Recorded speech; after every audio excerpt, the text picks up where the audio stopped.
উত্তর বাংলা কলেজ কাকিনা কালীগঞ্জ লালমনিরহাটের আয়োজনে মহান বিজয় দিবস ২০২৫ উপলক্ষে আজ এক বর্ণাঢ্য ও মর্যাদাপূর্ণ অনুষ্ঠান অনুষ্ঠিত হয়েছে।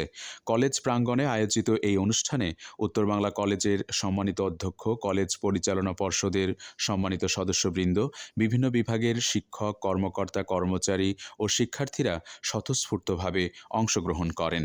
সমন্বিত কণ্ঠে জাতীয় সঙ্গীতের সুরে জাতীয় পতাকা উত্তোলনের মাধ্যমে অনুষ্ঠানের শুভ সূচনা হয়। এরপর মহান মুক্তিযুদ্ধে আত্মোৎসর্গকারী জাতির শ্রেষ্ঠ সন্তানদের প্রতি গভীর শ্রদ্ধা জানাতে ১ মিনিট নীরবতা পালন করা হয়।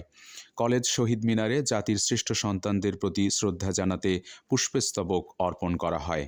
পুরো পরিবেশ জুড়ে ছিল গাম্ভীর্য, শ্রদ্ধা ও বিজয়ের গৌরবময় অনুভূতি। অনুষ্ঠানের শেষাংশে শহীদদের আত্মার মাগফেরাত কামনায় বিশেষ দোয়া অনুষ্ঠিত হয়। এ সময় উপস্থিত সকলেই গভীর শ্রদ্ধা ও কৃতজ্ঞতার সঙ্গে জাতির বীর সন্তানদের স্মরণ করেন। অনুষ্ঠানে সভাপতিত্ব করেন উত্তর বাংলা কলেজের সম্মানিত অধ্যক্ষ মোহাম্মদ আব্দুর রউফ সরকার।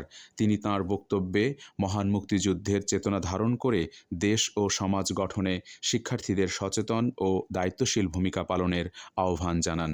সমগ্র অনুষ্ঠানটি ছিল সুসংগঠিত, ভাবগম্ভীর এবং মহান বিজয় দিবসের চেতনা ও তাৎপর্য তুলে ধরার এক স্মরণীয় আয়োজন।